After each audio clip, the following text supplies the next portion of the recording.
السلام علیکم ورحمۃ اللہ وبرکاتہ، نحمده ونصلی علی رسولہ الکریم، اما بعد فاعوذ باللہ من الشیطان الرجیم، بسم اللہ الرحمن الرحیم، رب اشرح لی صدری ویسر لی امری واحلل عقدۃ من لسانی یفقهوا قولی، قل لا یستوی الخبیث والطیب ولو اعجبک کثرۃ الخبیث فاتقوا اللہ یا اولی الالباب لعلکم تفلحون۔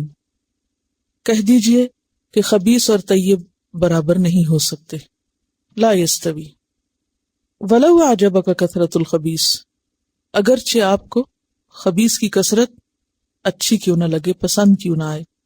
فاتقوا اللہ، اللہ سے ڈرو اور خبیث کو پسند نہ کرو۔ یا اولی الالباب، اے عقل مند لوگو، اے عقل والو، اگر تم میں عقل ہے تو خبیث اور طیب کا فرق پہچانو۔ اور یہ فرق پہچاننا کیوں ضروری ہے؟ لعلکم تفلحون، تاکہ تم کامیاب ہو سکو۔ تو سوال یہ ہے کہ وہ کون سی چیزیں ہیں جو حقیقت میں اچھی نہیں ہیں لیکن ہماری ظاہری نگاہیں ان کو اچھا سمجھتی ہیں اور ہم ان سے اٹریکٹ ہوتے ہیں، اور ان کی جو محبت ہے وہ ہمارے دلوں میں ہے۔ کیونکہ عجب کا مطلب کیا ہے؟ دراصل پیچھے یہ لفظ گزرا ہے، کہاں گزرا ہے؟ وَلَعَبْدٌ مُؤْمِنٌ خَيْرٌ مِّن مُشْرِكٍ وَلَوْ أَعْجَبَكُمْ۔ تو اس سے کیا پتہ چلتا ہے کہ ایک مشرک مرد بظاہر دنیاوی لحاظ سے کتنا بھی ہائیلی ایجوکیٹڈ ہو، اچھی جاب ہو، اچھا گھر ہو، یعنی دنیا کے اعتبار سے اس کے پاس ہر وہ چیز موجود ہو اور بظاہر دیکھنے میں مینرز، ایٹیکیٹس، اخلاق سب چیزیں بھی ہوں، لیکن اس کے باوجود کیا نہیں کرنا؟ اس سے نکاح نہیں کرنا۔ کیوں؟ وجہ کیا بتائی گئی؟ اولئک یدعون الی النار۔ عموماً لوگ کیا حجت پیش کرتے ہیں ایسے مواقع پر؟ کیا کہتے ہیں؟ کہ ایک اچھا ہیومن بینگ ہے، ایک اچھا انسان ہے، دنیاوی لحاظ سے بہت کامیاب ہے، تو آخر خرابی کیا ہے اس میں؟ عموماً یہی دلیل دی جاتی ہے نا کہ اپنے مسلمانوں سے تو بہت اچھے ہیں، کیریکٹر اچھا ہے، یا مسلمان جو ہیں وہ ان کے اندر یہ بھی خرابی جو عمومی طور پر موجود بھی ہیں، تو یہ خوبیاں بظاہر ظاہری طور پر نظر آ رہی نا۔ تو اس میں یہاں کثرت سے مراد کیا ہے؟ کثرت یا تو قوت میں ہوتی ہے یا تعداد میں ہوتی ہے، یعنی بظاہر کسی بھی چیز کی کثرت، چاہے وہ کسی کوالٹی میں ہو یا پھر وہ تعداد میں ہو، یعنی حصی یا معنوی، دونوں لحاظ سے۔ مثلا وَلَا تَنكِحُوا الْمُشْرِكَاتِ حَتَّى يُؤْمِنَّ وَلَأَمَةٌ مُؤْمِنَةٌ خَيْرٌ مِّن مُشْرِكَةٍ وَلَوْ أَعْجَبَتْكُمْ۔ تو عجبہ کا مطلب کیا ہے بنیادی طور پر؟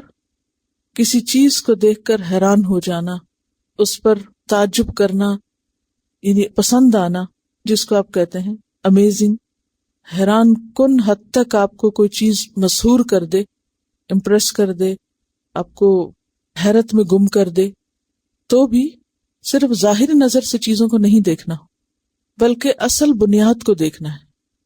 اب یہ ایسے ہی ہے کہ مثلاً کوئی ایک فوڈ بظاہر دیکھنے میں آپ کو کتنی اچھی لگتی ہو، جیسے عام طور پر جنک فوڈز جتنی بھی ہیں وہ دیکھنے میں لوگوں کی فیوریٹ ہیں، بہت پسندیدہ ہیں اور کثرت سے استعمال بھی ہوتی، لیکن الٹیمیٹلی نقصان دہ ہیں۔ تو یہ زندگی کا عام قاعدہ بھی ہونا چاہیے کہ کوئی چیز محض ظاہراً اگر چمکتی نظر آئے تو اس کو اختیار نہیں کر لینا چاہیے کہ یہ بظاہر بہت اچھی لگ رہی۔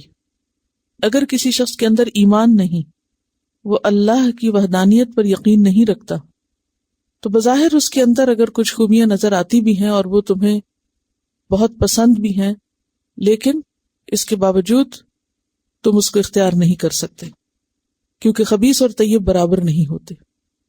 مثلا آپ دیکھیے کہ جیسے میٹ ہی کی مثال لیں تو عموماً جو حلال میٹ ہوتا ہے وہ دیکھنے میں یا کٹنگ میں یا پریزنٹیشن اس کی اتنی خوبصورت نہیں ہوتی، لیکن اس کے برعکس دوسرے میٹ کو آپ دیکھیں تو دیکھ کے ایک دم جی چاہے آپ کا کہ آپ لے لیں، ایک دم آپ کو اپنی طرف کھینچے۔ قل لا يستوي الخبيث والطيب ولو أعجبك كثرة الخبيث فاتقوا اللہ.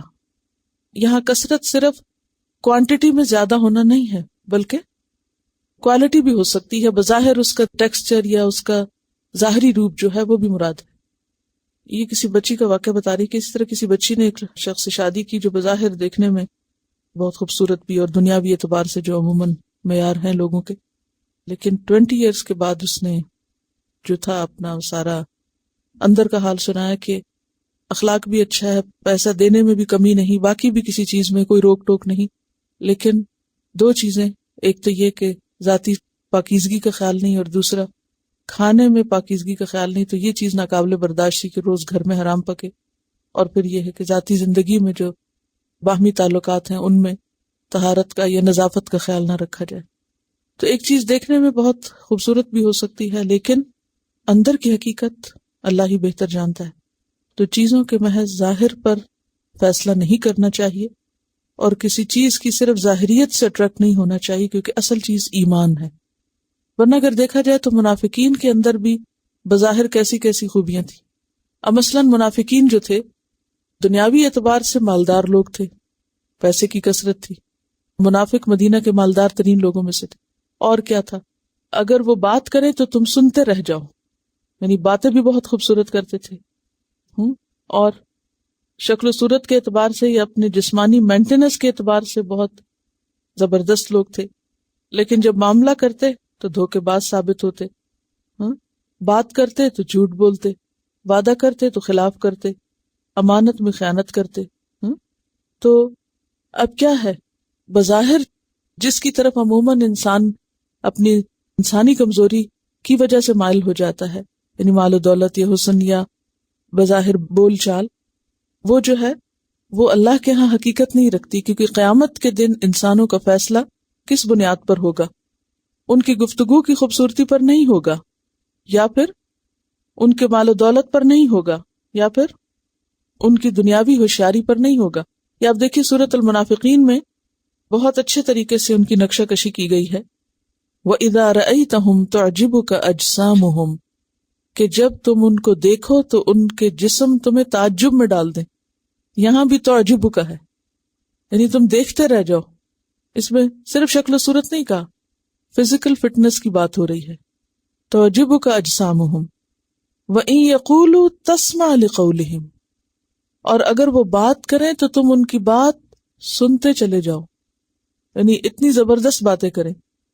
کأنہم خشب مسندہ، لیکن اندر کا حال بالکل مختلف. تو اس سے کیا پتہ چلتا ہے کہ لا یستوی الخبیث والطیب. تو اصل طیب کیا ہے؟ ایمان اور مومنانہ اخلاق اور اندر سے اچھا ہونا. وَلَوْ أَعْجَبَكَ كَثْرَةُ الْخَبِيثِ، تو کثرت خواہ مال و دولت کی ہو یا دنیاوی کسی بھی سہولت کی. فَاتَّقُوا اللَّهَ، لیکن یہ نظر کس کو نصیب ہوتی ہے کہ وہ صحیح معنوں میں انسان کو پہچانے؟ اللہ کا تقوی. یا اولی الالباب، اور عقل دو طرح کی ہوتی ہے. ایک وہ عقل جو ظاہری چیزوں کو پہچانتی ہے، اور ایک وہ عقل جسے عقل ارشاد کہا جاتا ہے. وہ کس کو پہچانتی ہے؟ ظاہریت کے پیچھے جا کر کیا دیکھتی ہے وہ عقل؟ عقل رشد کیا دیکھتی ہے یا اس سے کیا نظر آتا ہے؟ یعنی وہ صرف ظاہر کو نہیں دیکھتی، وہ ظاہر کے پیچھے چیز کی حکمت کو بھی جاننے میں مدد دیتی ہے. جیسے وہ ایک روایت میں آتا ہے نا کہ مومن جو ہے وہ اللہ کے نور سے دیکھتا ہے. تو یہ نور اس کو کب نصیب ہوتا ہے؟ جب اس کے دل میں تقویٰ ہوتا ہے. تو جو جتنا خدا سے ڈرتا ہے وہ اتنا ہی زیادہ حساس ہوتا ہے. کس معاملے میں؟ وہ چیزوں کو محض ظاہر پہ نہیں پرکھتا، وہ چیزوں کے صرف ظاہری پہلوؤں سے متاثر نہیں ہوتا، مروب نہیں ہوتا، امپریس نہیں ہوتا، انفلوئنس نہیں ہوتا. اور یہ کوالٹی کامیابی کے لیے بے حد ضروری ہے. اب دیکھیے کہ مال کی کثرت اکثر لوگوں کو متاثر کرتی یا نہیں کرتی ہے نا، مال کی کثرت. لیکن کیا ہوتا ہے، کیا کبھی کوئی سوچتا ہے کہ اس مال کی کثرت کے پیچھے وجہ کیا ہے، کہ یہ کمایا ہوا کہاں سے؟ آپ کسی کے پاس اچھی گاڑی دیکھتے ہیں تو آپ ایک دم کیا ہوتے ہیں؟ امپریس ہو جاتے ہیں. کبھی اس وقت یہ سوچ بھی آئی کہ یہ لی کہاں سے گئی ہے؟ کتنے لوگوں کو یہ سوچ آتی ہوگی؟ بہت کم. جن کو یہ سوچ آ جائے کہ یہ لی کہاں سے گئی ہے، حلال طریقے سے یا حرام طریقے سے، تو جو ہی ان کو اللہ اپنے نور سے یہ دکھائے، اپنی دی ہوئی روشنی سے یہ دکھائے کہ یہ جائز اور حلال طریقے سے حاصل کردہ چیز نہیں، تو اس کے بعد کوئی صورت نہیں رہ جاتی کہ انسان ایسی دولت سے متاثر ہو، ایسی دولت سے اٹریکٹ ہو، یا ایسا بننے کی تمنا کرے، یا ایسی چیزوں کے حصول کی خواہش کرے. یہ نہیں ہو سکتا. پھر کیوں نہیں ہو سکتا؟ پھر ایسا شخص ایسے مال سے یا ایسی دنیا سے کیوں نہیں اٹریکٹ ہو سکتا؟ کیا سوچ کر کہ یہ سب اللہ کی ناراضگی کے اسباب ہیں، تو اس میں خوش ہونے کی کون سی بات ہے؟ اسی طرح اگر کوئی ایسی فوڈ ہے، طرح طرح کے اشتہار دیکھتے ہیں آپ یہاں، طرح طرح کی جگہوں پر آپ رنگا رنگ کے کھانے، تصویریں کھانوں کی اور مختلف چیزیں، تو اب ایک مومن کی رال نہیں ٹپک سکتی ان کھانوں پہ. کیوں؟ وہ آنکھ اٹھا کے بھی نہیں دیکھے گا. کیوں؟ اس کو پتا ہے کہ یہ آگ کا ٹکڑا ہے، کیونکہ حرام کا مال آگ کا ٹکڑا ہے نا.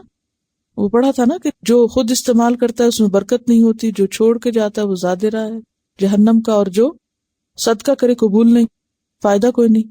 تو جس کو یہ پتا ہو، جو کسی چیز کو حقیقت کی نظر سے دیکھ سکتا ہو، وہ بھلا ایسے مال پہ کیسے خوش ہو سکتا ہے کہ جو استعمال کے لیے بے برکت ہے، جو پیچھے چھوڑنے پہ باعث عذاب ہے، اور جو آگے بھیجنے کے لیے فائدہ مند نہیں. لیکن ایسی نظر کتنے لوگوں کے پاس ہے کہ جو واقعی تقوی پر مبنی ہو، جو واقعی پھر انسان اللہ کے نور سے دیکھتا ہو، اور پھر ان چیزوں کی حسرت اس کے دل میں نہ رہے. ہم اکثریت مسلمانوں کے اندر ایسی نظر نہیں ہے. وہ جب دیکھتے ہیں کہ کسی شخص نے کفر کے ساتھ، منافقت کے ساتھ یا کسی بھی اور چیز کے ساتھ دنیا میں ترقی حاصل کر لی ہے، تو وہ کیا سمجھتے ہیں کہ کامیاب لوگ کون ہیں؟ یہی کامیاب ہے. خواہ اس کامیابی کی ساری بنیاد جو ہے وہ اللہ کی نافرمانی پر مبنی ہو. تو یہ ایک بہت اہم اصول ہے زندگی کا کہ کل لا یستوی الخبیث والطیب کس سے کہلوایا جا رہا ہے؟ نبی صلی اللہ علیہ وسلم سے. اور پھر ہر جگہ تو یا ایھا الذین آمنوا کہا گیا، یہاں کیا کہا گیا؟ یا اولی الالباب، اے عقل والو، اے سمجھدار لوگو. اور اس عقل کی بنیاد تقوی پر ہوتی ہے. اگر تم کامیاب ہونا چاہتے ہو تو تمہیں خبیث کو چھوڑنا ہوگا، خواہ وہ بظاہر دیکھنے میں کتنا ہی متاثر کن کیوں نہ ہو. تو مومن ایسے خبیث پہ ریجھ نہیں سکتا، اور نہ ہی وہ اس کی تمنا کر سکتا، اور نہ ہی اس کے دل میں کوئی ایسی چیزوں کی حسرت ہوتی ہے، نہ ہی شوق ہوتا ہے، نہ ہی وہ ان چیزوں سے اٹریکٹ ہوتا ہے، نہ متاثر ہوتا ہے. یہ بالکل ایسے جیسے قارون کے پاس بہت بڑا خزانہ تھا، تو جو لوگ دنیا کی شہرت کے یا دنیا کے مال کے طالب تھے، وہ قارون کو نکلتا دیکھتے تو کیا کہتے؟ یا لیت لنا مثل ما اوتی قارون، کاش ہمیں بھی یہی ملتا جو قارون کو ملا. لیکن جن کے دلوں میں ایمان تھا وہ کیا کہتے؟ ان کو سمجھاتے کہ یہ تمنا نہ کرو، کیونکہ قارون بنی اسرائیل میں سے تھا نا، کہ یہ تمنا نہ کرو، ثواب اللہ خیر، اللہ کا دیا ہوا ثواب جو ہے وہ زیادہ بہتر ہے. یعنی وہ جزا جو تمہیں آخرت میں ملے گی اپنے صبر کی وجہ سے، دنیا میں مشکل زندگی بسر کرنے کی وجہ سے، وہ کہیں زیادہ بہتر ہے جو آج قارون کو ملا ہوا. اور پھر بالآخر انجام کیا ہوا قارون کا؟ زمین میں دھنسا دیا گیا. کیونکہ اللہ کی نافرمانی کے ساتھ حقیقی معنوں میں ترقی نہیں ہو سکتی، کامیابی نہیں ہو سکتی، چاہے وقتی طور پر انسان کتنا بھی پھلے پھولے. پھر فرمایا یا ایھا الذین آمنوا، اے لوگو جو ایمان لائے ہو، لا تسألوا، نہ تم سوال کرو. یہ بھی ایمان کا تقاضا ہے کہ ایسے سوال نہ کرو، ان اشیاء، ان چیزوں کے بارے میں. اشیاء کس کی جمع ہے؟ شے کی. ان تبد لکم، اگر ظاہر کر دی جائیں تمہارے لیے. تبدا تبدون جیسے پڑھا، بدا یبدو سے، بے دال واو اس کا روٹ ہے. تسؤکم، بری لگے تم کو، سوء سے، کہ اگر وہ تمہارے لیے ظاہر کر دی جائیں تو وہ تم کو بری لگے. یعنی غیر ضروری چیزوں کے بارے میں غیر متعلقہ قسم کے سوال مت کرو، کہیں ایسا نہ ہو جواب پھر تمہاری مرضی کے خلاف آئے. ایسی چیزوں کے بارے میں سوال نہ کرو کہ جن کا جواب تمہاری مرضی کے خلاف آئے، تو پھر وہ جواب تم کو برا لگے، اچھا نہ لگے۔ وَإِن تَسْأَلُوا عَنْهَا، اور اگر تم سوال کرو گے ان کے بارے میں، حین يُنَزَّلُ الْقُرْآنُ، جب نازل ہو رہا تھا قرآن، تُبْدَ لَكُمْ، تو ظاہر کر دی جائیں گی تمہارے لیے۔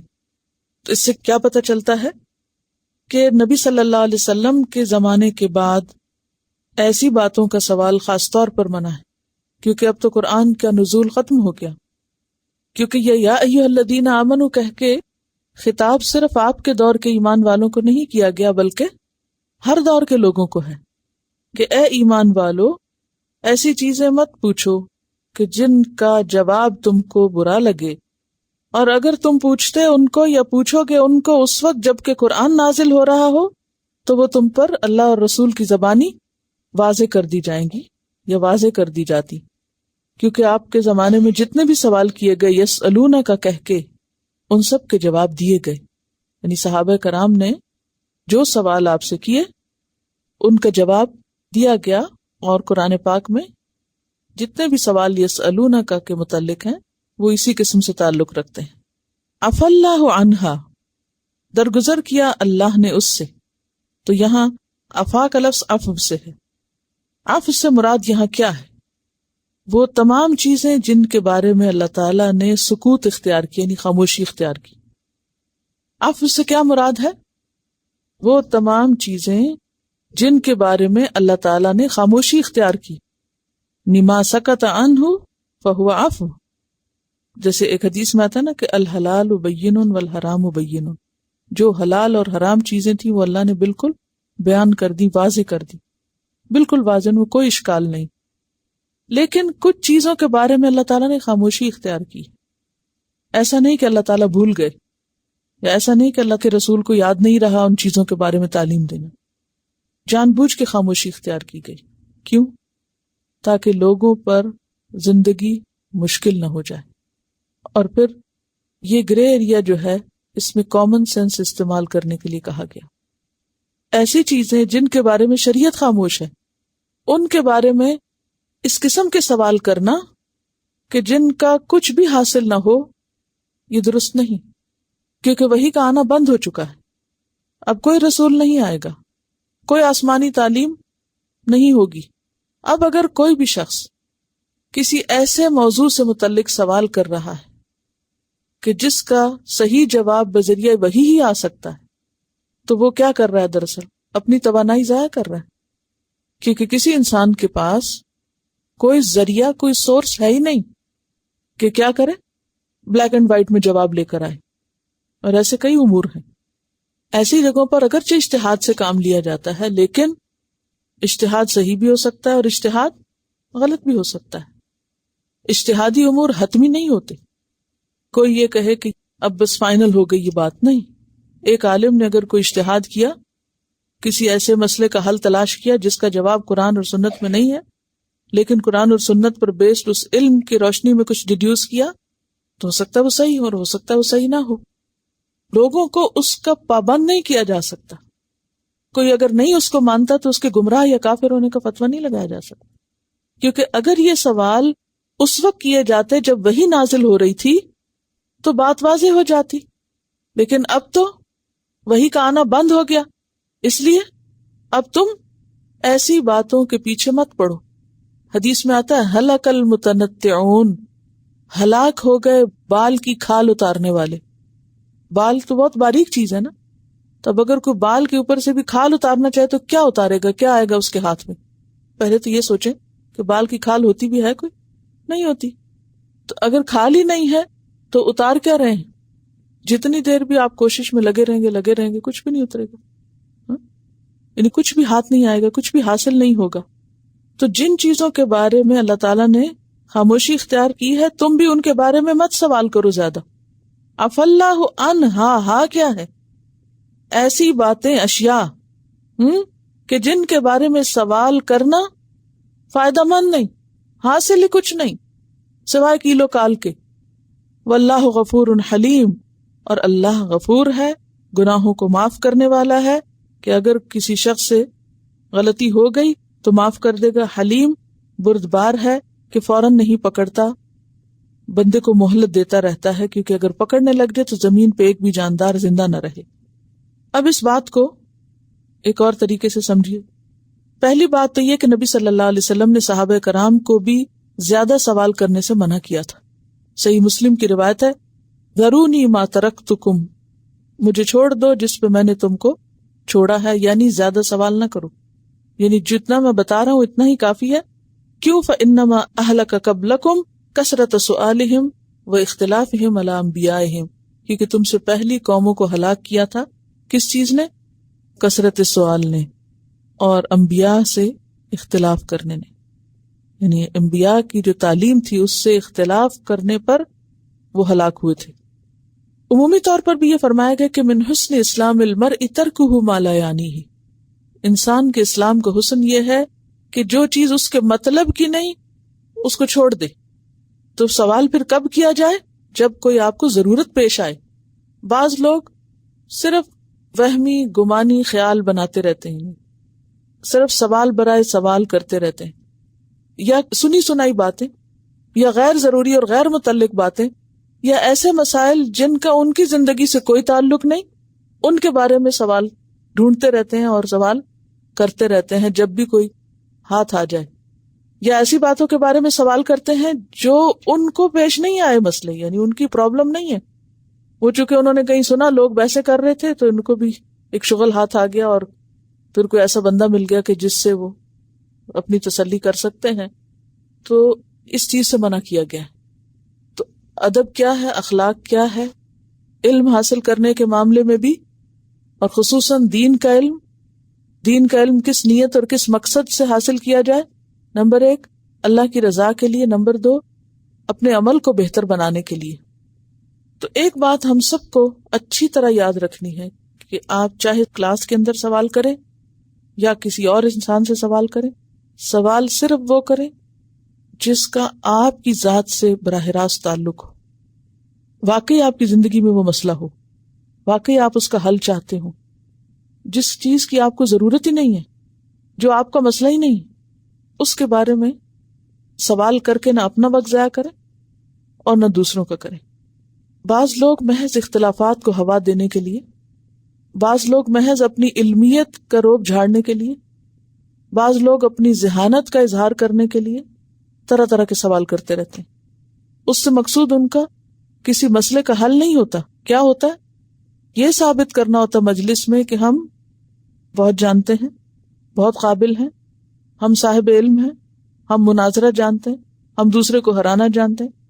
بعض اوقات سوال محض شرارتن کیا جاتا ہے کہ دوسرے شخص سے ایسی بات کی جائے یا ایسی بات پوچھی جائے جس کا جواب اس کے خلاف پڑے، وہ فتنے میں پڑ جائے، وہ پکڑا جائے۔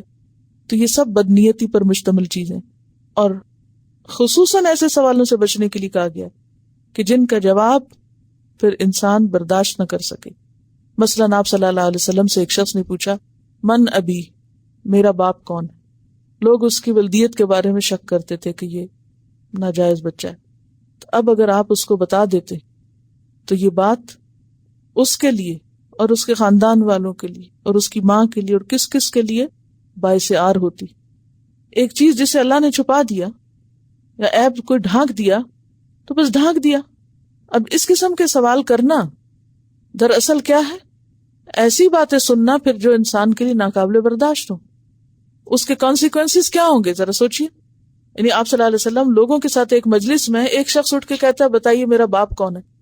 اب اگر آپ اسے، یعنی آپ غلط بات تو نہیں بتائیں گے، اور ظاہر ہے کہ آپ کے پاس جو علم ہے وہ اللہ کی طرف سے دیا ہوا ہے، اگر آپ اس کو صحیح بات بتا دیں تو پھر ساری مجلس میں اس شخص کی عزت کیا رہے گی جس کے بارے میں اللہ کے رسول تصدیق کر دیں کہ اس کا باپ اصل میں وہ نہیں جس کی طرف یہ اب منسوب ہے، اس کا باپ اصل میں کوئی اور ہے۔ سوچیے اپنے آپ کو رکھ کے، ان تبد لکم تسؤکم، تمہیں کو اچھا نہ لگے۔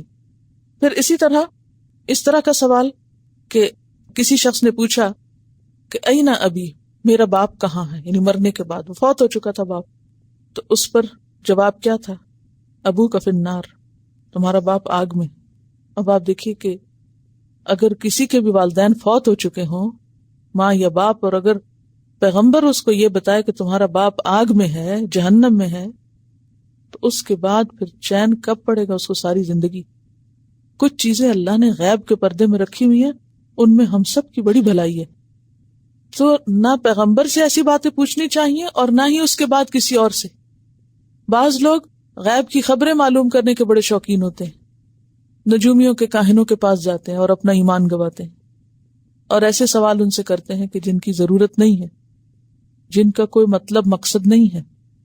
تو مطلب یہ ہے کہ اگر اللہ چاہتا، یعنی اللہ تعالیٰ نے دین مکمل کر دی. دیکھیے یہ آیت بھی اسی صورت میں ہے جس میں یہ کہا گیا کہ دین مکمل ہو چکا ہے، یعنی جتنی باتیں تمہاری ہدایت کے لیے ضروری تھیں وہ تم کو دے دی گئیں. اللہ تعالیٰ کچھ بھی بھولے نہیں ہیں. اور اگر کسی چیز میں اللہ تعالیٰ نے خاموشی اختیار کی ہے تو وہ کیا ہے؟ دراصل عفا اللہ عنہا، یہ دراصل اللہ تعالیٰ کا عفو ہے، معاف کرنا ہے، درگزر کرنا ہے تاکہ تم مشکل میں نہ پڑو. اس کو میں ایک مثال سے سمجھاؤں گی کہ یہ کیسے. مثلا آپ دیکھیں کہ بہت سے لوگ، خواتین یہ سوال کرتی رہتی ہیں، مجھ سے بہت دفعہ ہوا ہے کہ کیا آپ ویکسنگ کر سکتے ہیں، اپر لپس کی تھریڈنگ کر سکتے ہیں، کیا آپ اپنے جسم سے بال اکھیڑ سکتے ہیں.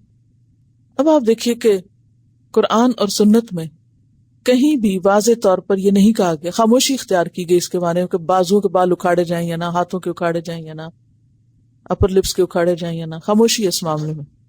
3 طرح کا بالوں کا ذکر آتا ہے، وہ جن کو اکھاڑنے یا جن کو کاٹنے کا حکم دیا گیا، صاف کرنے کا حکم دیا گیا. اور وہ سب جانتے ہیں کہ انڈر آرم اور انڈر لیگز جو بال ہیں، جو زائد ہیں، ان کا ہونا فطرت کے خلاف ہے، ان کی صفائی ضروری ہے اور اس کا باقاعدہ حکم ہے. پھر اس کے بعد کچھ بال ایسے ہیں کہ جن کا کاٹنا یا اکھاڑنا منع ہے، جس میں خاص طور پر داڑھی کا بالکل ختم کر دینا، مونڈ ڈالنا، یہ منع ہے. پھر اسی طرح بموں کے بال اتارنا، متنمسات کا جو لفظ آتا ہے. کچھ بال ایسے ہیں کہ جن کے بارے میں خاموشی ہے، اور وہ کون سے ہیں؟ چن پر، اپر لپس، بازوؤں کے، ٹانگوں کے، جسم کے، اور فالتو کچھ نہیں کہا گیا ان اعضاء کے بارے میں. یہ خاموشی کس چیز کی خاموشی ہے؟ یہ خاموشی کس لیے چھوڑ دی گئی؟ جس کی ضرورت ہے وہ کر لے، اور جس کی ضرورت نہیں وہ نہ کرے. اب اگر کوئی شخص آ کے کہے کہ نہیں، جس نے بازو کے بال اتارے وہ تو حرام کر رہا ہے اور وہ تو بہت گناہگار ہے، تو وہ دلیل لائے. کہاں لکھا ہے قرآن میں، کہاں لکھا ہے سنت میں؟ کہیں نہیں لکھا ہوا. تو جب قرآن اور سنت خاموش ہے تو وہاں خاموش رہو. عفا اللہ عنہا، اللہ نے معاف کر دیا ہے. ایسے معاملات میں انسان کو کامن سینس یوز کرنے کا کہا، کیونکہ سب لوگوں کو تو ضرورت نہیں ہوتی ان بالوں کے اتارنے کرنے کی. بعض عورتوں کو ہوتی ہے، ہر عورت کی چن پہ بال نہیں ہوتے، ہر عورت کی لپس پہ بال نہیں ہوتے. تو پھر ایسی صورت میں ان بالوں کو اتارنے کے لیے جب کوئی تحریم کا حکم نہیں آیا تو پھر خود سے تو حرام نہیں کر سکتے.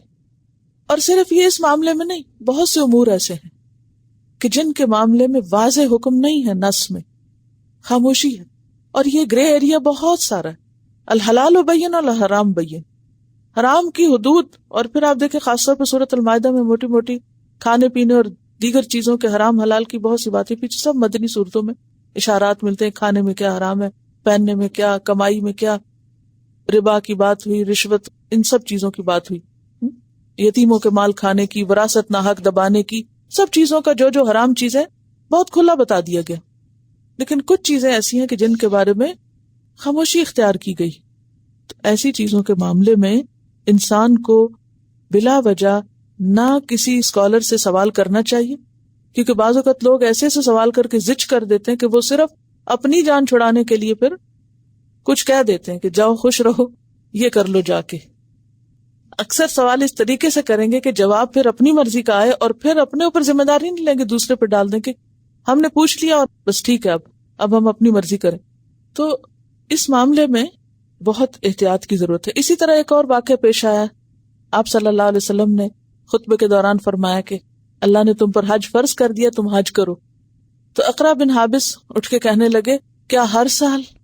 آپ نے خاموشی اختیار کی، اور جب خطبہ دے چکے تو آپ نے فرمایا کہ ایسے سوال نہ کیا کرو، کیونکہ اگر میں صرف ہاں کر دیتا، صرف آپ اشارے سے بھی ہاں کر دیتے تو امت کتنی مشقت میں پڑ جاتی.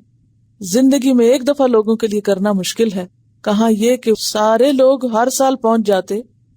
اور آپ دیکھیں کہ اب کتنی پابندیوں کے باوجود بھی جتنا کراؤڈ جمع ہو جاتا ہے تو پھر حالت کیا ہوتی، لوگوں پر کتنی مشکل ہوتی ہے، اور پھر انتظام کرنے والوں کے لیے کتنی مشقت ہوتی، صرف ایک ہاں کی وجہ سے، اور یہ ہاں صرف ایک سوال کی وجہ سے۔ اور بعض اوقات ایسا بھی ہوتا ہے کہ مجھ سے بعض اوقات لوگ راہ چلتے سوال شروع کر دیتے ہیں، یا ادھر سے ایک پوچھ رہا ہوتا ہے کچھ، دوسرا ادھر سے کچھ پوچھ رہا ہوتا ہے، میں اس کا جواب دے رہی ہوں، وہ بھی ساتھ سوال کر رہا ہے، اگر میں نے اس کو ہاں کر دی تو وہ یہ نہیں سوچے گا کہ یہ میرے سوال کی ہاں ہوئی ہے یا اس کی ہوئی ہے، اور پھر بات مجھ سے منسوب کر دی جائے گی۔ ایک تو یہ ویسے ہی سراسر علم کے ادب کے خلاف ہے کہ راہ چلتے کسی سے علمی سوال کیا جائے۔ علمی سوال مجلس کے اندر ہونے چاہیے، اور آؤٹ آف کانٹیکسٹ نہیں ہونے چاہیے، اور ضرورت کے بغیر نہیں ہونے چاہیے، اور اگر ضرورت ہے تو باقاعدہ یا تو لکھ کے دینا چاہیے، یا پھر کسی ایسی مجلس میں کہ جہاں واقعی وہ سوال جواب ہو رہے ہوں، یا پھر یہ ہے کہ جتنے بھی ایسی جگہیں جو کوشچن آنسرز کی ویب سائٹس ہیں، یا پھر ٹیلی فون پر ایسی اگر مدد کہیں سے اویلیبل ہے، کچھ ادارے ایسے ہوتے ہیں جہاں پر لوگوں نے باقاعدہ ایک فتویٰ سینٹر قائم کر رکھا ہوتا ہے، جس وقت بھی کوئی کال کرے دن رات میں وہ وہاں ان کو جواب دیتے ہیں، یا مخصوص آورز میں جواب دیتے ہیں۔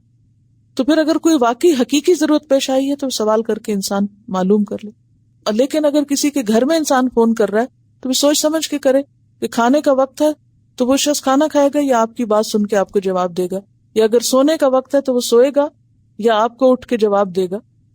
کیونکہ بعض اوقات لوگ یہ بھی تقاضا کرتے ہیں کہ چونکہ آپ دین جانتے ہیں لہٰذا ہمیں اس سے کوئی غرض نہیں کہ آپ انسان ہیں یا حیوان ہیں، آپ ہر وقت ہماری سروس کے لیے اویلیبل رہیں، چاہے آپ کا دماغ کام کر رہا ہے یا نہیں کر رہا، آپ کی ذمہ داری بنتی ہے کہ آپ خدمت خلق 24 گھنٹے کیا کریں، اور جس وقت ہمارے ذہن میں کوئی خلل ہو جائے تو اس کا ہمیں تسلی بخش جواب دیں۔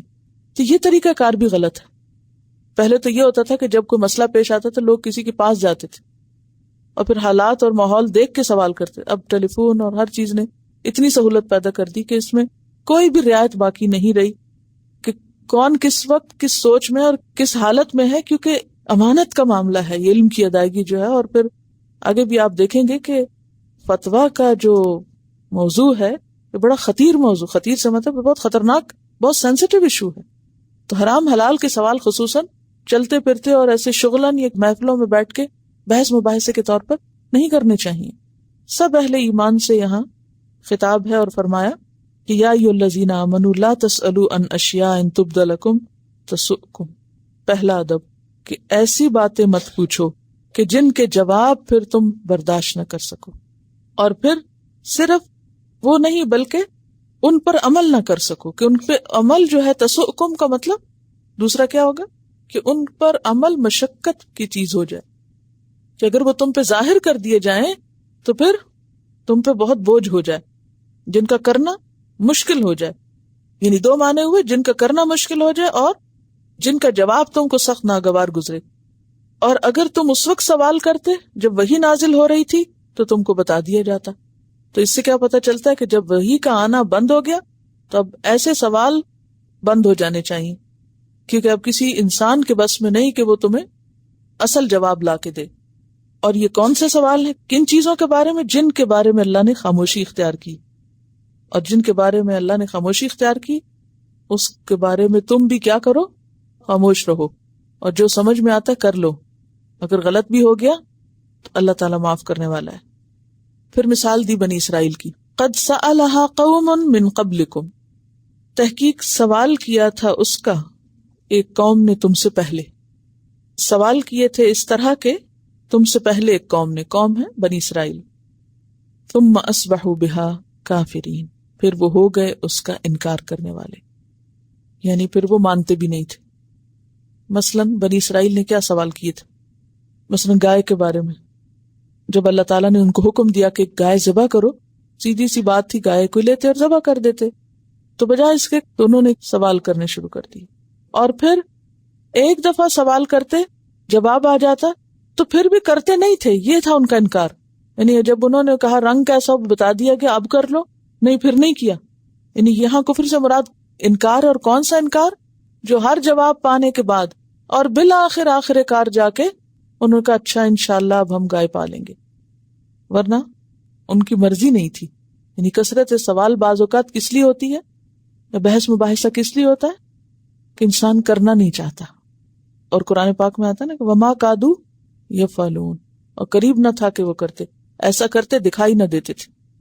پھر فرمایا ما جعل اللہ، نہیں بنایا اللہ نے، یہاں بنایا یعنی جعل کا معنی ہوگا شرع، مقرر کیا، اللہ نے من بحیرتن، کوئی بحیرہ یا بحیرہ میں سے، کیا نہیں بنایا؟ قانون نہیں بنایا، اللہ نے کوئی بحیرہ کا قانون نہیں بنایا، ولا صائبہ، اور نہ صائبہ کا، ولا وسیلہ، اور نہ وسیلہ کا، ولا حامن، اور نہ حام کا۔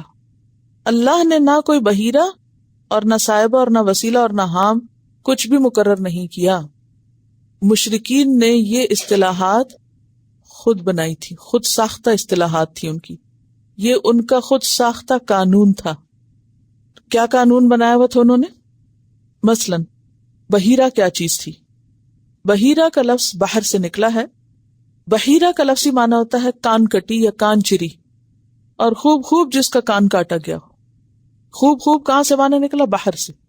تو بحیرہ کے بارے میں 10 اقوال ملتے ہیں کہ وہ جانور، وہ گائے یا بکری کہ جس کے کان بتوں کے نام پہ چیرے گئے ہوں اور پھر علامت کے طور پر چیرے گئے ہوں اور اسے مخصوص کر دیا گیا ہو بتوں کے نام پر، کیا کہہ کے کہ نہ اب اس کا گوشت کھایا جائے گا، نہ اس پر سواری کی جائے گی، اور نہ ہی اس سے کسی قسم کا کوئی فائدہ اٹھایا جائے گا۔ تو گویا انہوں نے ان جانوروں کو جنہیں اللہ تعالیٰ نے بندوں کے فائدے کے لیے بنایا تھا، کیا کیا؟ اپنے اوپر حرام کر لیا۔ کس طرح؟ نشان لگا کر۔ کیسے؟ مثلا کان چیر کے۔ پھر فرمایا ولا صائبہ، اور نہ صائبہ کو بنایا تھا، یعنی صائبہ نام کی بھی کوئی چیز اللہ نے مقرر نہیں کی، کسی جانور کو حرام نہیں کیا۔ صائبہ کا لفظ جو ہے یہ صابہ سے ہے، سین یہ بے۔ صائبہ آزاد چھوڑے ہوئے جانور کو کہتے ہیں کہ نہ اس پہ بوجھ لادا جائے گا، نہ اس پہ سواری کی جائے گی، اور پھر اس طرح بھی آزاد کر دیا جائے کہ وہ جہاں چاہے گھومے پھرے، جہاں سے چاہے چرے، کوئی اس کو نہ پکڑے، نہ پوچھے، نہ روکے، یعنی آزاد کیا ہوا۔ کس کے نام پہ؟ بتوں کے نام پہ۔ ولا وسیلہ، وسیلہ کا لفظ وصل سے ہے۔ وصل کا کیا معنی ہوتا ہے؟ جوڑنا، جو جڑواں بچے پیدا کرے۔ مثلا اگر کوئی بکری 2 بچے پیدا کرتی اور 2 دفعہ ایسا کرتی تو اس کو وسیلہ مان لیا جاتا، یا پھر جب 2 سیٹ بچوں کے پیدا ہو جاتے تو پہلے سیٹ کے بچے کو دوسرے کے ساتھ ملا کے جوڑ کے بتوں کے نام پر آزاد کر دیا جاتا، تو وہ وسیلہ کہلاتی۔ ولا حام، اور نہ حامی۔ حام کا لفظ حمایت سے ہے، حامی کا مطلب ہوتا ہے حمایت کرنے والا، بچانے والا۔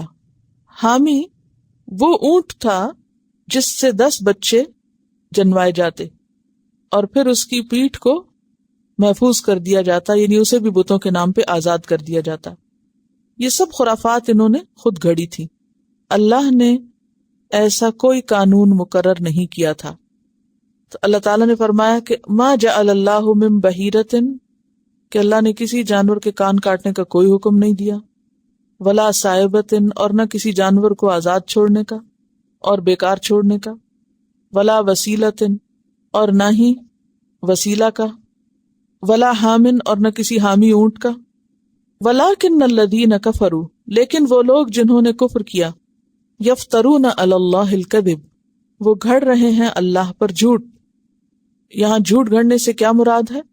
حلال کو حرام کرنا، یعنی جن جانوروں کو اللہ نے انسانوں کے لیے حلال کیا کہ وہ ان کا گوشت کھا سکتے ہیں، بال استعمال کر سکتے ہیں، ان سے فائدہ اٹھا سکتے ہیں، ان پہ سواری کر سکتے ہیں جیسے اونٹ وغیرہ، تو ان لوگوں نے چونکہ اس کو روک دیا، اس کی ممانعت کی، تو فرمایا کہ اللہ نے ایسا کوئی حکم نہیں دیا، بلکہ یہ سب کیا ہے؟ دراصل اللہ پہ جھوٹ گھڑنا۔ وَأَكْثَرُهُمْ لَا يَعْقِلُونَ، اور ان میں سے اکثر عقل نہیں رکھتے، صرف خواہشات کی پیروی کرتے ہیں۔ اور یہاں بھی عقل سے مراد عقل ارشاد ہے، رشد ہے۔ پچھلی آیت کے ساتھ اس کا کیا لنک بنتا ہے؟ پچھلی آیت میں کہا گیا کہ تم سوال زیادہ نہ کرو، اور اگر تم ایسے وقت میں سوال کرتے جب وحی اتر رہی تھی تو تمہیں جواب بھی مل جاتے. تو اب کسی اور کے پاس تو اختیار ہے نہیں کہ وہ وحی لائے اور وحی پر مبنی جواب دے. کیونکہ اگر کوئی شخص اپنی عقل سے کوئی بات بتاتا اور یہ کہتا ہے یہ اللہ کا حکم ہے، اسے دین اور شریعت مان کے قبول کرو، تو وہ کیا کر رہا ہے؟ جھوٹ کر رہا ہے. تو ان لوگوں نے بھی کیا کیا تھا، یعنی وہ جو پیچھے بات ہو رہی تھی نا، اس کی واضح مثال یہ عربوں کا بحیرہ صاحبہ مقرر کرنا ہے. حلال کو حرام کرنا دراصل کیا ہے؟ اللہ پر جھوٹ گھڑنا. یہ کہنا کہ اللہ نے ایسا کیا، حالانکہ اللہ نے تو ایسا کیا ہی نہیں. سمجھ گئے؟ وَإِذَا قِيلَ لَهُمْ، اور جب ان سے کہا جاتا ہے، کن سے؟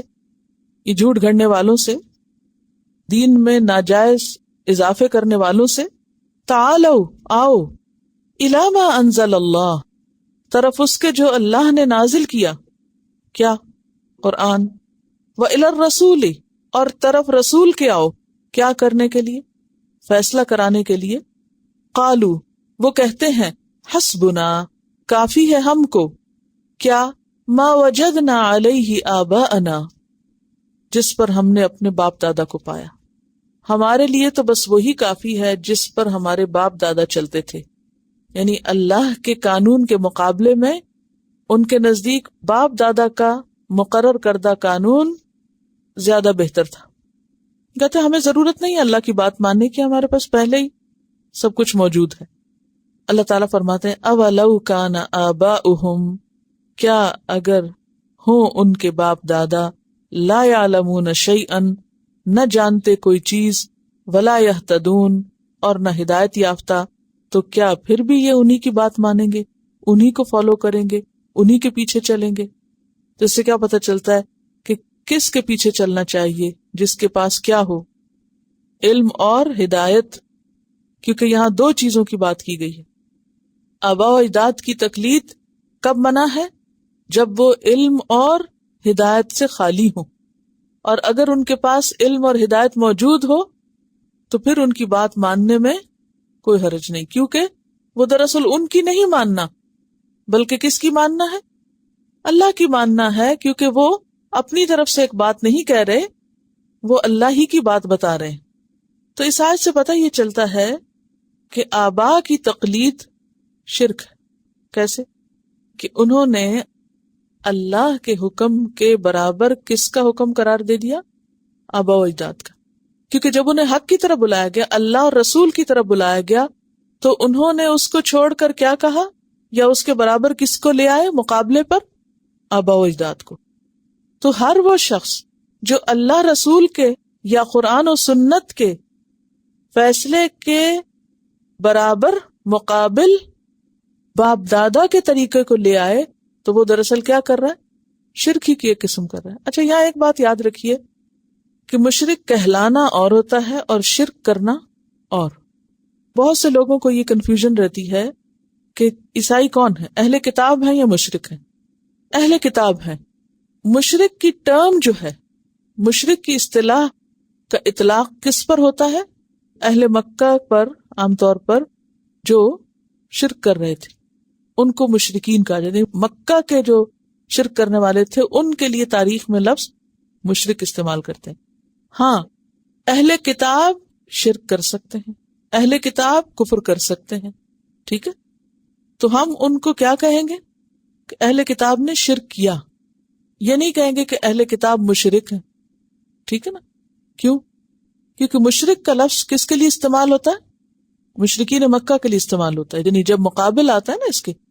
ہاں، اگر ان کے مقابل استعمال نہ ہو رہا ہو تو عام زبان میں ہم یہ کہہ سکتے ہیں کہ فلاں شخص شرک کر رہا ہے یا مشرک ہے، لیکن اس خاص اصطلاح کے طور پر نہیں اس کو استعمال کریں گے. جو شرک کرے گا اس کو تو کہیں گے، وہ تو اسی کیٹیگری میں آتا ہے نا. یعنی مشرکین ایک الگ ملت ہیں، جیسے اہل کتاب ایک الگ ملت ہے، ایسے ہی مشرکین ایک الگ ملت ہے. جیسے مسلمانوں کے اندر کیا شرک نہیں ہے آج؟ ہے یا نہیں؟ تو پھر آپ ان کو کیا کہتے ہیں؟ یہ مشرکین جا رہے ہیں، یہ کہتے ہیں؟ نہیں کہتے. کیوں؟ اس لیے کہ وہ کلمہ پڑھتے ہیں اور اپنے آپ کو مسلمان کہتے ہیں، ٹھیک ہے. تو اب اگر کوئی شخص اپنے اسلام کا اظہار کرتا ہے تو آپ اس کو مشرکین کی کیٹیگری میں نہیں لائیں گے اس کو.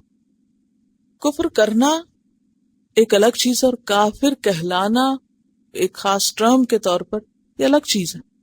ٹھیک ہے.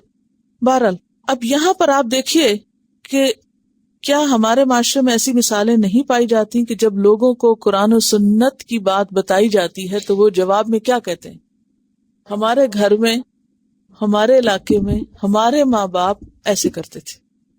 یہ کس قدر عام ہے. کیا کسی بھی کام کے، کسی بھی چیز کے صحیح ہونے کی یہ دلیل کافی ہے کہ ہمارے گھر میں ایسا ہوتا ہے، یا ہمارے ماں باپ کے گھر میں ایسا ہوتا تھا، یا ہمارے دادا دادی ایسا کرتے تھے؟ نہیں. اور آپ دیکھیے کہ ہم باقی تمام چیزوں میں دادا دادی کو چھوڑ چکے ہیں، ماں باپ کو چھوڑ چکے ہیں، چاہے کپڑا پہننے کی بات ہو یا کھانے پینے کی بات ہو یا پھر باقی تمام زندگی کے امور. اگر کہیں دادا دادی کا سہارا لیتے ہیں تو کہاں؟ دین کے حکم سے بھاگنے کے لیے، اللہ کے حکم سے بھاگنے کے لیے، کسی ذمہ داری سے فرار حاصل کرنے کے لیے باپ دادا کا ذکر کر دیتے ہیں کہ چونکہ ہمارے ہاں ایسا ہوتا تھا لہٰذا ہم بھی یہی کریں گے. نہیں، ہمیں ہر معاملے میں یہ دیکھنا چاہیے کہ دین کیا کہتا ہے. افحکم الجاہلیت یبغون، یہ وہی بات ہے، اسی کی وضاحت ہے مزید. وَإِذَا قِيلَ لَهُمْ تَعَالَوْا إِلَى مَا أَنزَلَ اللَّهُ وَإِلَى الرَّسُولِ قَالُوا حَسْبُنَا مَا وَجَدْنَا عَلَيْهِ آبَاءَنَا. بس کافی ہے، ہم پہلے سے ہی جانتے، معلوم ہے ہمیں کہ ہمیں کیا کرنا ہے. تو اللہ تعالیٰ فرماتے ہیں کہ خواہ ان کے باپ دادا نہ کچھ جانتے ہوں، نہ سمجھتے ہوں، نہ ہدایت پر ہوں، تو پھر بھی تم انہی کو فالو کرو گے. تو اس سے پتہ چلتا ہے کہ آباء و اجداد کی پیروی کب منع ہے؟ جب وہ لا علم ہو. ٹھیک ہے. اب ہم سب اس کو اپنے اوپر بھی لے کر دیکھیں کہ ہمارے والدین میں سے کتنے فیصد کے والدین نے قرآن کا صرف ترجمہ بھی پڑھ رکھا تھا، صرف قرآن کا ترجمہ، سمپل رننگ اردو ٹرانسلیشن یا انگریزی ٹرانسلیشن، صرف ٹرانسلیشن بھی پڑھی ہو. بھلے انہوں نے کئی کتابیں پڑھ رکھی ہوں، لیکن ہارڈلی کچھ لوگ ایسے ملیں گے کہ جن کے پچھلی جنریشن، آپ سے اوپر والی جنریشن نے قرآن پڑھ رکھا. اب بھی بہت سے نہیں پڑھے ہوئے، تو اس کو تو پھر تھوڑا اور پیچھے چلے جائیں اور اس سے پچھلی پہ چلے جائیں آپ، اور زیادہ جہالت آپ کو ملے گی. تو جب وہ علم ہی نہیں رکھتے، جب وہ ہدایت پر ہی نہیں، ہدایت کس سے آتی؟ علم سے. جس کو رستے کا پتہ ہی نہیں وہ رستے پہ چلے گا کہاں سے؟ تو پھر ان کی دلیل لانا یہ انسان کی اپنی جہالت کی علامت ہے، ناسمجھی کی علامت ہے. یہ تو ہو گیا مشرکین مکہ کا شرک. اس کے بعد آپ دیکھیں آج ہم مسلمانوں میں ایسے لوگ بھی موجود ہیں کہ جن کو قرآن اور سنت کی کوئی دلیل دی جاتی ہے تو وہ فوراً کیا پیش کرتے ہیں؟ یہ حجت ہمارے امام نے یہ کہا ہے. کیا کہتے ہیں؟ اچھا قرآن میں ہے، اچھا ٹھیک ہے دیکھیں گے، حدیث میں ہے، صحیح ہے، لیکن ہمارا امام یہ کہتا ہے. صحیح حدیث ثابت شدہ، ایک نہیں کئی اس موضوع پر حدیثیں موجود ہونے کے باوجود بھی لوگ کس پہ اصرار کرتے ہیں؟ امام کے قول پر. اب مثلا ابھی آپ نے نماز نبی کی کتاب پڑھی، اس میں کچھ امور ایسے ہیں کہ جن میں واضح ایک دلیل موجود ہے. آپ اگر کسی کو دکھاتے بھی ہیں کہ دیکھیں یہ جو حکم آیا ہے اس کے بارے میں یہ دلیل موجود ہے، تو لوگ آگے سے کیا کہتے ہیں؟ مگر ہماری فقہ میں تو نہیں، ہمارے مسلک میں تو نہیں. میں کسی موضوع کا نام نہیں لوں گی، جنرلی کسی بھی موضوع کو آپ دیکھ لیں، یہ کیا چیز ہے؟ یعنی یہ کس قسم کی دلیل ہے کہ یہ کہنا کہ ہمارے مسلک میں نہیں؟ بھی آپ کا مسلک کیا ہے؟ مسلک انسانوں کے بنائے ہوئے ہیں اور انسان غلطی کر سکتے ہیں. کیا پیغمبر کے بعد ائمہ کرام بھی معصوم عن الخطا تھے؟ نہیں. کوئی کتنا بھی بڑا عالم ہو، غلطی کا امکان موجود ہے، انسان بھول بھی سکتا ہے. انسان ایک خاص ماحول میں ہوتے ہوئے ایک خاص قسم کی بات کہہ سکتا ہے، اس کا علم محدود ہو سکتا ہے. نعوذ باللہ ان ائمہ کرام کی شان میں کوئی گستاخی نہیں، اور نہ یہ کہتے ہیں کہ انہوں نے کوئی نعوذ باللہ غلط بات کہی یا انہوں نے کوئی جان بوجھ کے ایسی بات کی. لیکن یہ تو عام بات ہے نا کہ کسی بھی ایک شخص کے پاس بیک وقت سارا علم اکٹھا نہیں ہو سکتا، اور یہ بھی ہو سکتا ہے کہ اس کا اس طرف دھیان ہی نہ گیا ہو جب وہ فتویٰ دے رہا ہو یا جب کوئی وہ حکم سامنے لا رہا ہو. اور کتنے ہی احکامات ایسے ہیں کہ جس میں ائمہ کرام کے اپنے ہی فتووں کے خلاف فتوے ملتے ہیں، جہاں وہ بتاتے ہیں کہ اگر ہمارے قول کے مقابلے میں کوئی بھی حدیث آئے تو ہمارا قول پھینک دو، لیکن اس کے باوجود ہم خود ساختہ احترام میں غلو کی حد تک بڑھ جاتے ہیں. یہ غلو ہے، یہ جو ہمارے دین میں اختلافات کی وجہ سے نفرتیں ہیں، یہ سب دین میں غلو کی وجہ سے ہے. جیسے اہل کتاب نے غلو کیا تھا، اسی طرح مسلمانوں کے اندر بھی غلو موجود ہے. اور وہ غلو کیا ہے کہ انہوں نے ائمہ کے اقوال کو قرآن اور سنت کے مقابلے میں تعویل کر کے اختیار کیا ہوا ہے. تو جو شخص بھی ہدایت چاہتا ہے اس کو چاہیے کہ پہلے اپنا ذہن صاف کرے، پہلے اپنا اعتماد بحال کرے قرآن اور سنت پر، اور پھر اس کے بعد چیزوں کو پرکھے. قیامت کے دن کوئی بھی ہمیں نہیں بچائے گا، نہ چھڑائے گا، نہ ہمارے والدین نہ کوئی اور، کیونکہ ہر انسان کا علم محدود ہے. پھر فرمایا یا ایھا الذین آمنو، اے لوگو جو ایمان لائے ہو، علیکم تم پر ہے، انفسکم تمہارے نفس، یعنی تمہارے نفسوں کی ذمہ داری، تم پر تمہارے نفسوں کی ذمہ داری ہے. اپنی فکر کرو، جیسے عام زبان میں کہتے ہیں نا، اپنی اصلاح کی فکر کرو. یہ لکھ لیجئے جملہ تاکہ آپ کو یہ سمجھ آ سکے. علیکم انفسکم، تم پر ہے تمہارے نفس، یعنی تمہارے نفسوں کی اصلاح. لا یضرکم، نہ نقصان دے گا تم کو، من ضل، جو بھٹک گیا، کوئی بھٹکنے والا تمہیں نقصان نہ دے گا. اذا اہتدیتم، جب تم ہدایت پر ہوئے. تم اپنی فکر کرو، اگر تمہارے سمجھانے کے باوجود کوئی دوسرا شخص نہیں مانتا تو اس کی پوچھ تم سے نہیں. سمجھ گئے؟ الی اللہ مرجعکم، اللہ کی طرف تم سب کو لوٹنا ہے، جمیعاً سب کے سب. فینبئکم، پھر وہ بتا دے گا تم کو، کیا؟ بما کنتم تعملون، جو کچھ تم عمل کرتے رہے. بعض لوگوں نے اس آیت کا الٹا مطلب لیا. انہوں نے کیا سمجھا کہ ہمیں کسی کو بھی سمجھانے کی ضرورت نہیں، کوئی گمراہ ہوتا ہے تو ہو، ہمیں صرف اپنی فکر کرنی چاہیے. یہ اس کا مطلب نہیں. کیوں؟ اس لیے کہ قرآن پاک ہی کی بہت سی آیات سے ہمیں یہ بات پتہ چلتی ہے کہ ہم پر صرف اپنی ذات کی نہیں، سب سے پہلے اپنے گھر والوں کی. یا ایھا الذین آمنوا قوا انفسکم واہلیکم نارا، اپنے آپ کو اور اپنے گھر والوں کو آگ سے بچاؤ، ان کی بھی ہم سے پوچھ ہوگی. پھر اس کے بعد آپ صلی اللہ علیہ وسلم کو بھی کیا کہا گیا؟ وَأَنذِرْ عَشِيرَتَكَ الْأَقْرَبِينَ. سب سے پہلے آپ نے جو دعوت اور تبلیغ کا کام شروع کیا تھا تو آغاز کہاں سے کرنے کو کہا گیا؟ قریبی رشتہ داروں کو، آس پاس کے لوگوں کو. ہر پیغمبر نے آ کے کیا پکارا؟ یا قومی، اے میری قوم. پھر اپنی قوم قبیلے کی ذمہ داری آتی ہے، یعنی چھوٹے پیمانے سے آغاز ہوتا ہے. اور پھر آپ صلی اللہ علیہ وسلم کی عملی زندگی میں آپ دیکھیے کہ جب آپ غار حرا سے اتر کر آئے تھے تو سب سے پہلے آپ نے پیغام کس کو دیا تھا؟ اپنی بیوی، اپنی ساتھی حضرت خدیجہ کو پہلا پیغام. اس کے بعد اپنے دوست حضرت ابوبکر صدیق. آپ کے پاس حضرت علی رضی اللہ تعالیٰ عنہ تھے، جو آپ نے اپنے چچا سے لے کے ایک طرح سے ان کے گارڈین تھے، پالے ہوئے تھے انہوں نے. حضرت زید، جن کو آپ اپنا منہ بولا بیٹا کہتے تھے، آپ کے غلام تھے. یہ 4 رشتے ایسے ہیں نا کہ جو قریب ترین ہیں، جیسے بیوی ہے، جیسے دوست ہیں، جیسے غلام ہیں، اور منہ بولے بیٹے یا جن کی بھی آپ پر ذمہ داری ہے. پھر اس کے بعد باقی جو آپ کی بیٹیاں اور رشتہ دار، اور پھر دائرہ پھیلتا چلا گیا. تو ہر انسان کے اوپر اسی طرح، یعنی ترتیب یہی ہے ہر دور میں ہر انسان کے لیے. قوا انفسکم، سب سے پہلی ذمہ داری کس کی ہے؟ اپنی جان کی، اپنے آپ کی فکر پہلے کرو. پھر اس کے بعد واہلیکم، گھر والوں کی. اہل میں کون آتے ہیں؟ بیوی بچے. گھر والوں کی فکر کرو. پھر اس کے بعد آگے سے آگے انذر عشیرتک الاقربین، قریبی رشتہ دار آ جاتے ہیں. اور پھر اس کے بعد باقی لوگ آتے ہیں، دوست آتے ہیں، برادری، قبیلہ، کنبہ، ایکسٹینڈڈ فیملی، سب. پھر آپ دیکھیے کہ قرآن پاک میں واضح طور پر کہا گیا کہ والعصر ان الانسان لفی خسر الا الذین آمنوا وعملوا الصالحات وتواصوا بالحق وتواصوا بالصبر. کوئی کامیاب نہیں ہو سکتا جب تک کہ وہ ایک دوسرے کو حق کی تلقین نہ کرے اور صبر کی تلقین نہ کرے. ٹھیک ہے.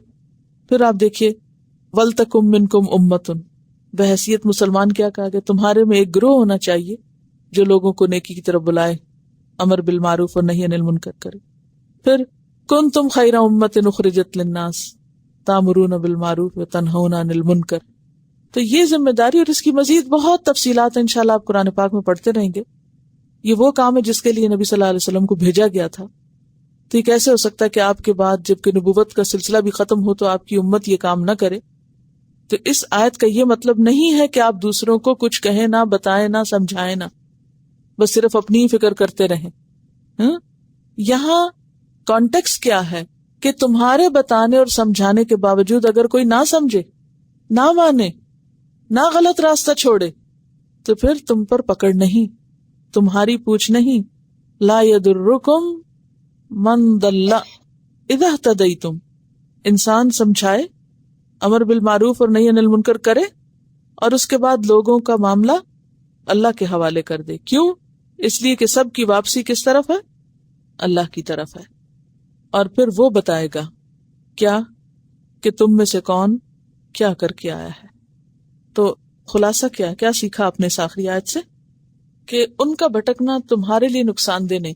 یہ اس لیے تسلی دی گئی کہ بعض اوقات انسان اپنے بچوں کو، رشتہ داروں کو سمجھاتا بھی ہے، وہ مانتے نہیں، سنتے ہی نہیں.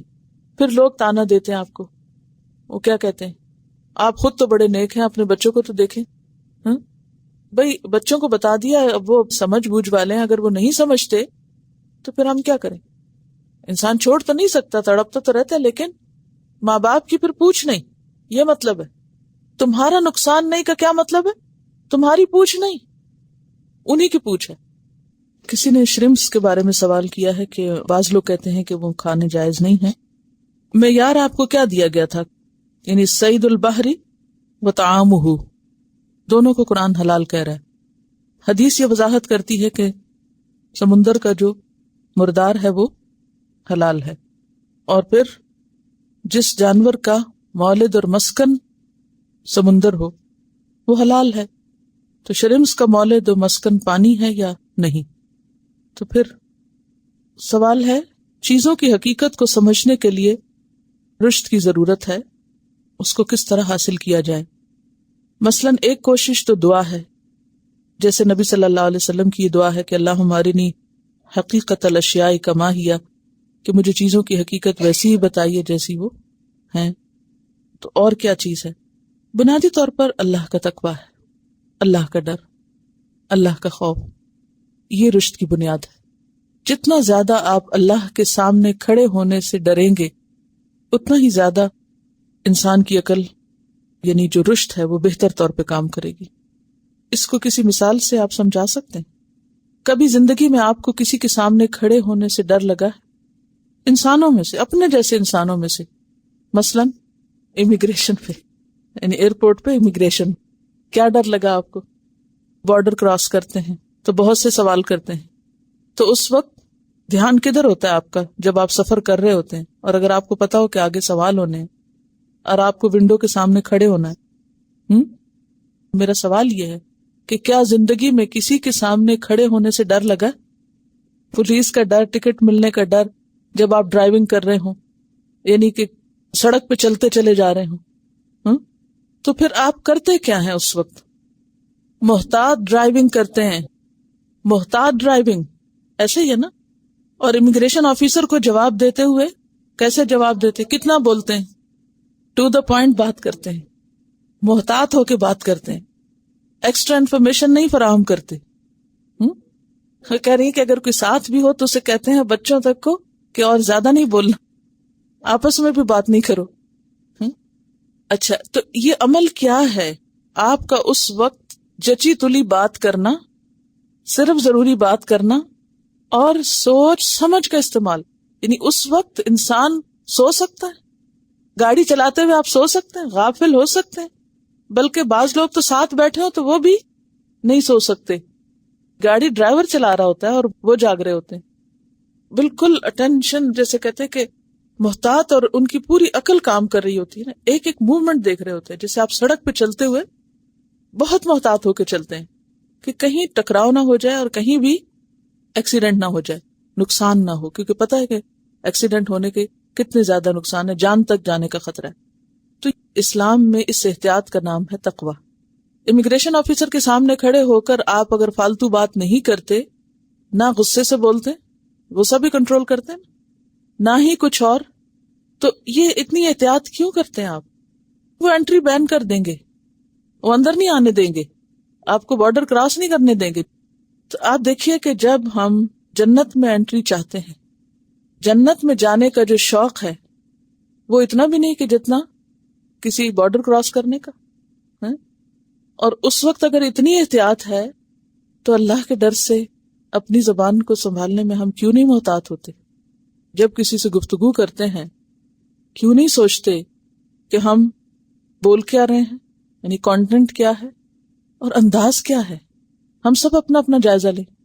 اور وہ حدیث یاد ہے نا ہم سب کو کہ ایک لفظ بعض اوقات، ایک لفظ، بہت بڑی بڑی بات ہے، ایک لفظ انسان کی ساری زندگی کے اعمال کو برباد کر سکتا ہے۔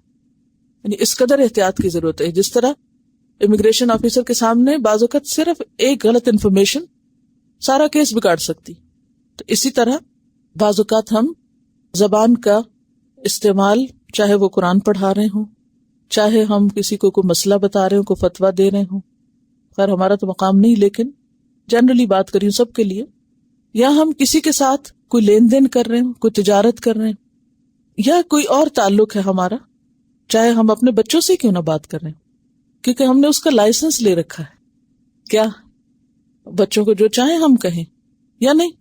اکثر ہم میں سے اپنے سے بڑوں کے سامنے پھر بھی جھجک جاتے ہیں، نہیں جھجکتے تو بچوں کو کوسنے اور ڈانٹنے میں نہیں احتیاط کرتے کہ ہم الفاظ کا کیا استعمال کر رہے ہیں، یا پھر بعض اوقات اپنے برابر اور بعض اوقات اپنے سے اوپر والوں کو بھی ماں باپ کے سامنے کیا کہا گیا، کیا نہ کرو، اف نہ کرو۔ آج کے کتنے بچے اف نہیں کرتے، سوچیے۔ تو یہ ساری بے احتیاطی کس لیے ہے؟ ایسے معاملات میں ہماری عقل کیوں نہیں کام کرتی؟ کیونکہ ہمیں خوف ہی نہیں ہے اللہ کا، ہمیں ڈر ہی نہیں ہے، فکر ہی نہیں ہے۔ اور تقویٰ کس چیز کا نام ہے؟ اللہ کے ڈر سے، آخرت کے عذاب سے بچنے کے لیے کیا کرنا؟ جو کہا ہے اللہ کے احکام کی پیروی کرنا، اور جس چیز سے اللہ نے روکا ہے اس سے رکنا ہے۔ یہ ہے تقویٰ۔ تقویٰ صرف ڈرنا نہیں ہے، ڈرنے کے لیے تو بہت سے لفظ ہیں۔ تقویٰ میں بچنے کا معنی بھی آتا ہے۔ تو کس سے بچنا؟ اللہ کی نافرمانی سے، غلط کاموں سے۔ تو ہم کہاں بچتے ہیں؟ اور یاد رکھیں کہ جب تک ہم اپنا حساب خود نہیں لیں گے نا، اپنے آپ کو خود نہیں پکڑیں گے، کوئی نہیں ہمیں پکڑ سکتا۔ اصل امتحان یہ ہے کہ اللہ سے کون ڈرتا ہے؟ من یخافہ بالغیب، غائبانہ طور پہ۔ کیونکہ جب ہم لوگوں کے سامنے ہوتے ہیں تو ہم پھر بھی ڈر جاتے ہیں کہ ہائے اگر میں نے ایسی بات بولی، ایسا انداز اختیار کیا تو لوگ مجھے دیکھ کے کیا کہیں گے، میرا تو کوئی مقام نہیں رہے گا ان کی نظروں میں۔ تو ہم بہت سنبھل کے بات کریں گے، لیکن جب لوگ ہمیں نہ دیکھ رہے ہوں تو ہم کس طرح بات کریں گے؟ اسی طرح۔ یعنی صرف بات کرنے نہیں، ہر معاملے میں ہم دیکھیں، کوئی بھی کام ہمیں کرنا ہے، لیعلم من یخافہ بالغیب، تو اس کا نام تقویٰ ہے، اس احتیاط کا نام، اور اسی کی ہم سب کو ضرورت ہے۔ تو یہ ہر شخص کا انڈیویجول امتحان ہے، انفرادی، الگ الگ، ہر ایک کا الگ کھاتا ہے، کوئی کسی کے ساتھ کمبائن نہیں کر۔ دنیا میں تو شوہر بیوی جوائنٹ اکاؤنٹ کھول سکتے ہیں، لیکن آخرت میں آپ جوائنٹ اکاؤنٹ نہیں کھول سکتے کہ شوہر کا کیا میرے کام آ جائے گا اور میرا کیا اس کے کام آ جائے گا۔ کسی کا بھی کیا کسی کے ساتھ نہیں کام آئے گا، اپنا اپنا کھاتا ہے، اپنا اپنا الگ حساب، الگ اکاؤنٹ ہے۔ لا یضرکم من ضل اذا اہتدیتم۔ ہم نے اصل میں یہ سب کچھ بہت آسان سمجھ رکھا ہے، اور یہ زندگی اتنی آسان ہے نہیں، لیکن ہم اس کو ایکسپٹ نہیں کرتے، بہت مشکل ہے۔ سوال ہے کیا سوال کی زیادتی ایمان کے ضائع ہونے کا سبب تو نہیں بن سکتی؟ ہاں، اگر ایسا سوال ہے جس میں دین کے احکام کا نقص نکالنا ہے یا تان کی قسم کا ہے تو پھر ہو سکتا ہے، یہ ڈیپینڈ کرتا ہے، جو بھی ایسی گفتگو ہو، خواہ وہ سوال میں ہو یا اس کے علاوہ۔ اگر کوئی بھی سوال ایمان کے منافی ہو، کوئی بھی سوال ایمان کے منافی ہو تو پھر ایمان ضائع ہوتا ہے، ورنہ نہیں ضائع ہوتا۔ یعنی محض کثرت سوال سے ایمان نہیں ضائع ہوتا، بلکہ کب ہوتا ہے؟ جب ایسی بات کی جائے جو ایمان کے خلاف جاتی ہے۔ پھر ایک اور بات لکھی انہوں نے کہ ضروری نہیں کہ ہر عالم ہدایت یافتہ بھی ہو، اس لیے وہی علم معتبر ہے جو ہدایت پر مبنی ہو۔ درست بات ہے، ضروری نہیں ہوتا کہ ہر عالم ہدایت پر بھی ہو۔ ہدایت پر وہ کب ہوگا؟ جب وہ اس پر عمل کرتا ہوگا۔ یعنی علم محض جان لینے کا نام نہیں ہے، بلکہ جاننے کے بعد اس کو عمل میں لانے کا نام ہے۔ وآخر دعوانا ان الحمد للہ رب العالمین۔ سبحانک اللہم وبحمدک، نشہد ان لا الہ الا انت، نستغفرک ونتوب الیک۔